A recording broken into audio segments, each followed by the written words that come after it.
Hello, and welcome to another episode of Two Sisters of a Certain Age, Conversations with a Therapist and a Doctor. I'm your co-host, Judy Graham, licensed marriage and family therapist. And I'm your co-host, Dr. Sophia Graham, board-certified pediatrician and board-certified child abuse pediatrician. So, Candy, where should we be right now? We should actually be on a plane headed to Jamaica. It's October 31st, and Judy and I had planned a trip beginning in the summer to take Mommy to Jamaica. Mm-hmm. We were inspired by our cousins who took their mother to Jamaica, and when I saw Aunt Tatty in the ocean being supported by her son Randy, our cousin, we said we should do something like that. So we decided to go to Jamaica, and when we were telling Mommy the dates, we suggested something in October. And it kind of felt pressing because I don't know how long Mommy's going to be healthy. You know, it's not like I was going to plan for next summer because of Mommy's age. You just don't know. So it was kind of pressing. And when we told Mommy October, she said, no, we can't go. It's hurricane season. Mm-hmm. So then we said, okay, let's go in November. And then, last week as I was doing my shopping and getting things to give to our cousins in Jamaica, there was a store named Melissa. We started hearing about Melissa. And, it was like, okay, it will be done by the time we're there. It's not going to be a big deal. And then it started to sink in that this was going to be a horrific storm. And the thing is, Jamaica, although it's in the Caribbean, we really don't get hit frequently with a lot of hurricanes. Yes, there's been Ivan and Gilbert and things like that, but it's never been devastating to the extent that this was. And so as I do when I'm under stress, I engage in magical thinking. And in my magical thinking, the storm was going to turn left and bypass us. And by us, I mean Jamaica. And it would be rainy, but it wasn't going to be crazy or anything like that. And then it just started to sink in how horrific it was. And even when they were talking about a storm for the centuries, highest reported miles per hour, I was like, well, things can change. Things can change. And honestly, I've been on pins and needles in anticipation of the storm. Initially, Melissa was going to bisect Jamaica, come from the south, and actually go through St. Anne's, the parish of St. Anne's, where we're from. And it traveled to the west, and it got to St. Elizabeth, mm-hmm. and in an area called Black River, and the stuff we're seeing on the news is absolutely horrific. And although our relatives are fine, one cousin said, she doesn't have electricity, and the water is kind of comes and goes. But none of our relatives lost their housing. But what I see is, I see devastation for people who are already on the fringes of society. The people who work and live hand to mouth, and maybe they don't have the concrete houses that people who have means have in Jamaica. In Jamaica, the houses are made of concrete. I'm talking about concrete blocks. Like if you bore a hole in the wall, cement will come out. I'm talking about that level of fortitude. And so these people have board houses, wood houses, and quite frequently not real roofs, zinc roofs. Yeah. That's that corrugated metal stuff you put on your roof for shelter. And then there are people who have even less than that. And when I see the devastation, it's unfathomable. And my heart aches for everyone in Jamaica who has experienced loss. And, I am I'm not a strong woman. I'm not an athletic woman. I'm not any of those things. But I wish I were there to help in some capacity, to pick something up, to do something, I don't know what I would be or could be doing. But there's this sense that I need to be there. And it hurts my heart to know all the people who have lost so much. And, Judy and I, day one since we started this podcast, at the backbone of who we were is Jamaica. And I remember when we were talking about the logo, I wanted a palm tree. And our producer said, is this a podcast about Jamaica or do you happen to be Jamaican? And every time we've had a guest on who's Jamaican, that's like the first thing that we say. We've had Dr. Nadine White, Dr. Paula Rogers, Lisa Locke. Of course, we've had Mummy on. And cousin Karen. And cousin Karen. It's just like who we are. And when I tell you we're proud Jamaicans, you just proud. We were raised to be proud of who we are and proud of where we come from and proud of the humble beginnings that both our parents experienced. And I was raised to believe that Jamaican people could do anything and everything. Like feats of strength. One time, this is funny. One time I said I was having a birthday party for one of the kids, and I had one of those bounce houses in the front, in the garage. And I said to Mommy, in Jamaica, this thing wouldn't be plugged in. Just some man on the side would be blowing in it to keep it going. And my mother said with her full chest, Jamaica man could have blow it up. Yes. And that is the almost like biblical strength we've been raised to believe that Jamaican men have.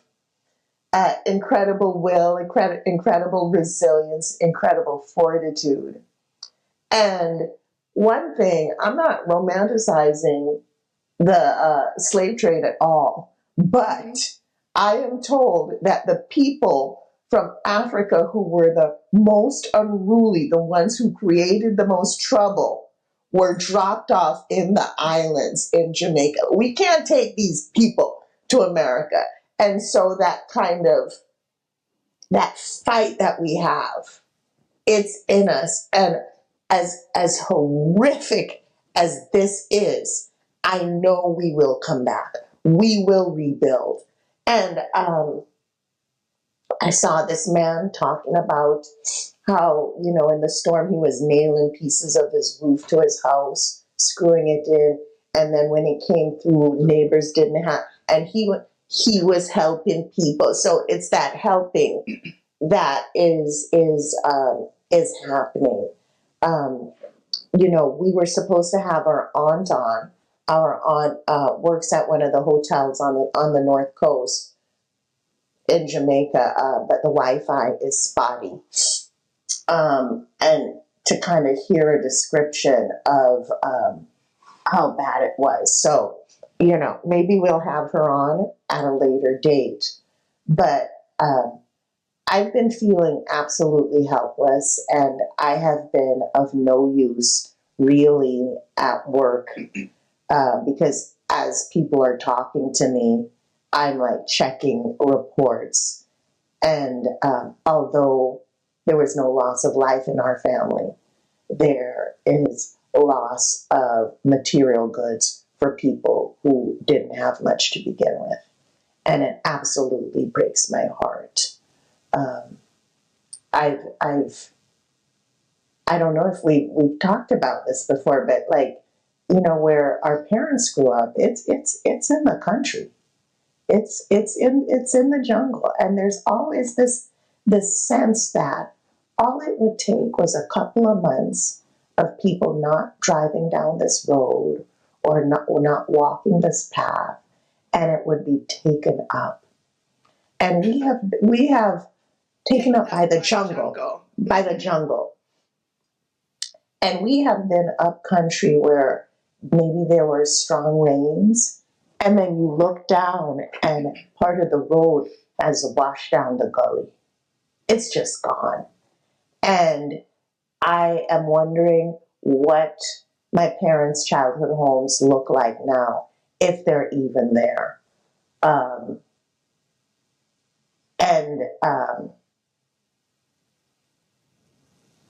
Oh my God, it's just so tremendous. And I don't know, Judy, what have your thoughts been? So many. I mean, I've been crying all week, right? Yeah. I can't focus. I can't do much at work. Yeah. We're supposed to be on a plane. And, we wanted to take Mommy because she hasn't been in a minute. Mm-hmm. And we wanted to take her home because she is older. And we felt like this would be her last opportunity to go. And we sat down weeks ago and we made an itinerary of the people she wanted to see, the places she wanted to go, the experiences she wanted to have. And the three of us were really looking forward to it. I was over at her house last week to pack her little suitcase. Right. Her little grip. Her little grip. And she said, after, our having to postpone, Mommy, do you want me to come and unpack your suitcase? No, I'm going to keep it right here. Me not unpacking my bag. Because we will be going. Yeah. But as I sit here at my desk, Candy, there are two pictures above me.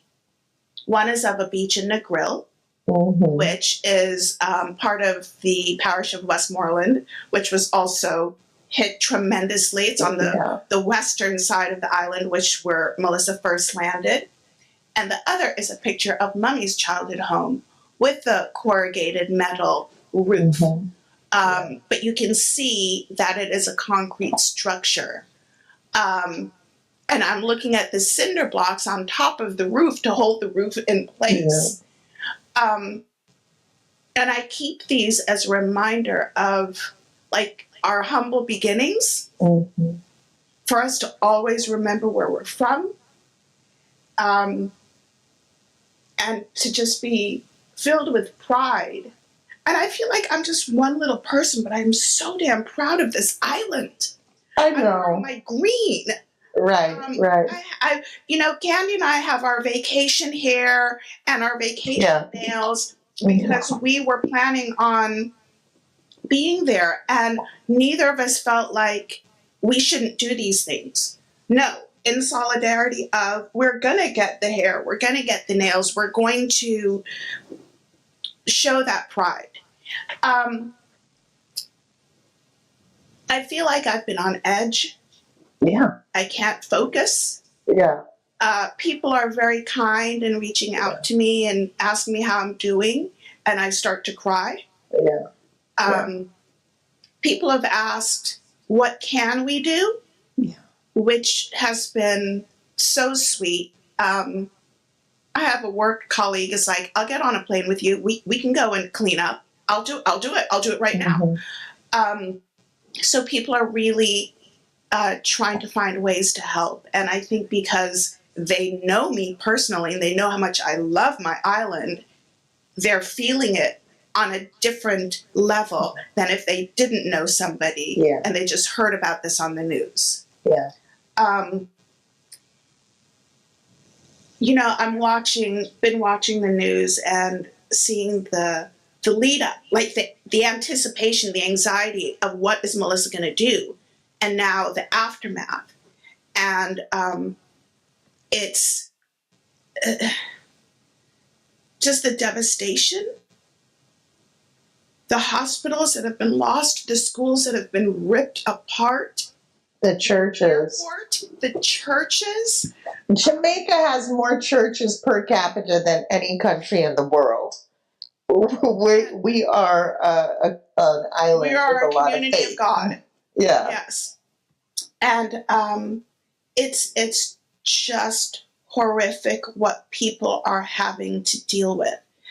But my son said, like speaking to the resilience of the Jamaican people, that he saw a video of, flooded water, right? Just the streets were just flooded and the people are out in the street, like making it a party. Yeah. Like it's like somebody's got some music in the background and they're like, well, this is what we got to deal with. We're going to do it and we are going to survive this and we're not going to make this keep us down. We will not be held back. And I keep thinking of the Jamaican motto, out of many, one people. And Jamaica is an island of many different types of people coming together, whether it's Lebanese or Chinese. These are all Jamaican people. And some people don't realize it. They just think Jamaica, black and brown skin.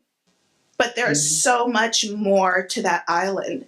And there's a place in Jamaica called Germantown. Right. Where it's a combination, they speak a combination of German, English, Patois. And let's not forget that our heritage comes from Scotland. Yeah. You know? So out of many, one people come together and we will rebuild and we will be better. But it breaks my heart that I can't be there. It's like, I feel like I should be doing something. Yeah. And, this episode of Tusoka, this wasn't planned. We had no intention of recording this morning. We should be on a plane. But we felt we had to speak on this because if you know us, you know how much we love our island.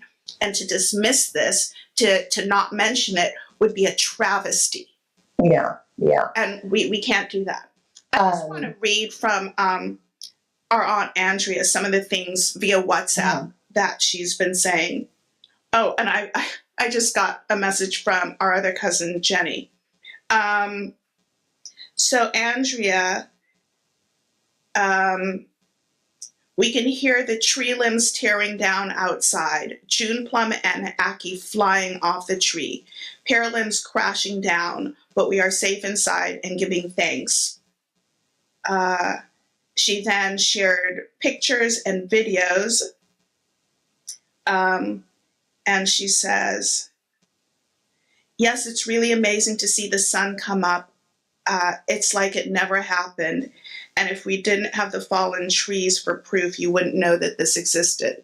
And I noticed that because she shared a video with me the very next morning and it was bright and beautiful and sunny. But then there was her husband with a chainsaw cutting down trees to get to their car. Yeah. So the island comes back, like it revitalizes itself. I remember, I think it was after Gilbert, like trees had fallen like sideways, but had taken root sideways and continue to grow. So this island will pick itself up. Yeah. It's just going to take a minute. Now, let me see what Jenny just said. So this Jenny, our cousin in Kingston, she was the one that said, no power, no phone service, intermittent water. But again, they are safe, and they're all together. They're all together. Okay. It's just been devastating. And then Yeah. I've got to take a moment to talk about these tourists, not everybody, but specific ones, because of course it's a destination tourist location. So people go honeymoons, vacations, what have you. And I've seen video of tourists complaining that they aren't receiving the service that they were promised, that they're not getting the meals that were advertised, that they should get their money back. Totally oblivious to the fact that the people serving them should be in their homes taking care of their people. Yeah. And finding food for their families, and the sacrifices they make to stay in those resorts and make sure that the guests are safe. People have the nerve to complain about it. It's like I am irate. Yeah. I can't. I kind of want to bitch slap those people. Yeah. Just box them down. But it's just kind of this entitlement, and you got a package deal on Travel Zoo to go to Jamaica during hurricane season, and you think you're entitled to these people's lives and their labor. Yeah. And you're complaining that you have a pastry in a bag rather than a hot meal. Yep. Yeah, it's but there's always going to be jerks. There's always going to be jerks. But I've also seen video of hotel guests helping with the cleanup. Yes. Yes. So there are always going to be horrific people, but I want to believe that there are more good people than bad people.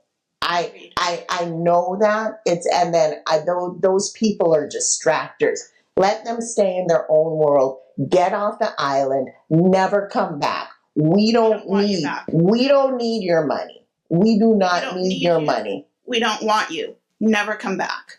Yeah. On a no-fly list. Yeah. Don't come back to Jamaica ever.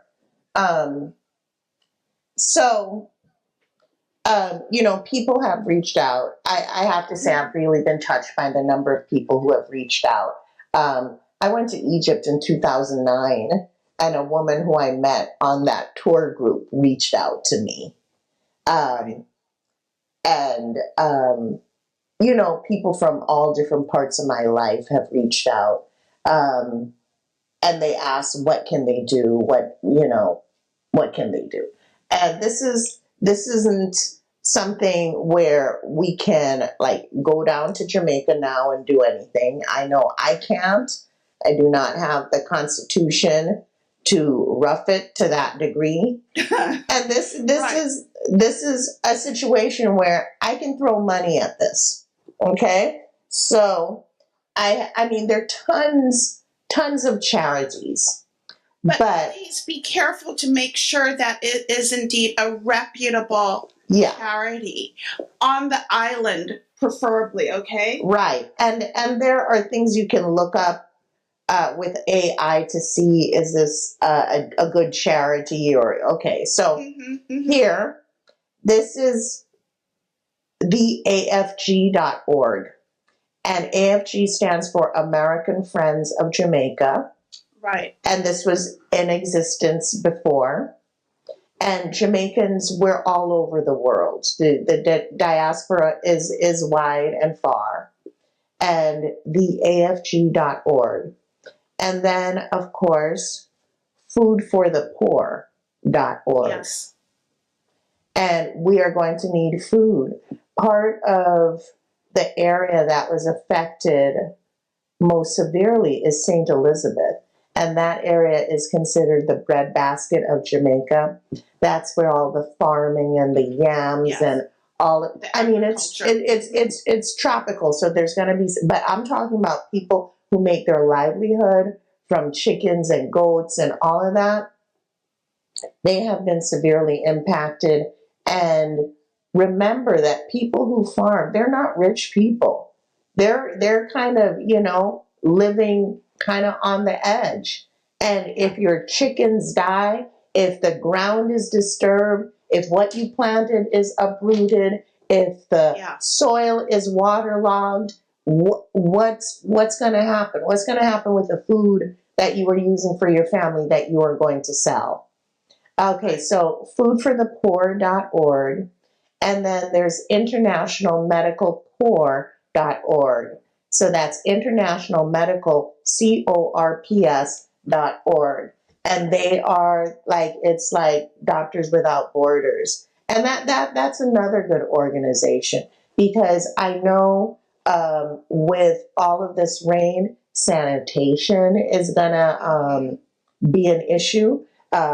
People might start getting those bacterial infections, and then if you're out walking and you get cut, there's going to be a lot of infections compounded on the fact that this is a tropical country. So infections, tropical diseases, all types of bacteria. So doctors can go down there. And I have another one that I want to mention. Office of Disaster Preparedness and Emergency, ODPEM, via the portal supportjamaica.gov.jm. Again, supportjamaica.gov.jm. And this is a government program, and they accept donations directly through their website, through your bank account, however you want to do it. They are there and accepting donations. Right. It's like FEMA, it's like Jamaican FEMA. So, I just want to urge you, if you love Tusoka, if you have listened to Tusoka and laughed or cried or recommended it or found something insightful, recognize that there would be no Tusoka if there was no Jamaica. If you have enjoyed reggae music, if you have consumed a patty, if you have eaten jerk chicken, if you'd had oxtail, you have consumed Jamaican culture. If you've been to Jamaica, if you have listened to Salt and Pepper, they're Jamaican. One of them is, I can't remember if it's Salt or Pepper. Kid and Play. The guy with the high hair. I think he's Kid. He's Jamaican. But if you are a fan of Kerry Washington, right, she's Jamaican. If you liked Colin Powell, if you liked Cheryl Lee Ralph, yes, recognize. The list goes on and on. Yeah. But if any of these things speak to you, please, we urge you. We urge you, please, just to give something. Just if you can forego $10. If you can forego you can forego a coffee, you can forego a whatever, and make a little sacrifice for our country. We would sincerely appreciate it. Judy, you're going to give to the last organization, the one .jm.gov. I am going to give to the International Medical Corps. And Judy and I, we're going to be looking for opportunities to go down to Jamaica to serve. Yes. A little bit after the cleanup. Because I feel like I would be a hindrance if I were to be down there now, tell you the truth. And I are not camping. Yeah, I recognize that I'm operating of a position of privilege. I recognize that, and I'm not trying to minimize what people are going through. I'm not trying to make it smaller than this is, because this is tremendous. I was talking to a colleague at work who she did her residency in Puerto Rico. And I don't know what hurricane came through Puerto Rico when she was there, but she said she stayed in the hospital. And they have thick concrete walls. And she said that you could put your hand on the concrete wall and feel it moving from the force of the storm. And it wasn't a Category 5. So, Category 5. yeah, we are asking, begging you to please support Jamaica, support the people, and we know that we will come back. I have already heard a song about Melissa. That's the thing about Jamaica. It seems like we don't take things seriously, but we have an attitude of it will be all right. It's going, Bob, every little thing going to be all right. And it will be all right, but it will take time and money. And I feel that kind of party attitude. I saw people playing dominoes in the rain before the storm really hit. Yes. And it's not that we don't take it seriously. It promotes resilience. It really does when you are able to make light of things, when you recognize that the sun, joy comes in the morning. And that's the thing is Jamaicans, we are joyful people. And joy will come in the morning. It will come in the morning. And I guarantee you, there will be church services this Sunday held in fields in Jamaica. Yeah.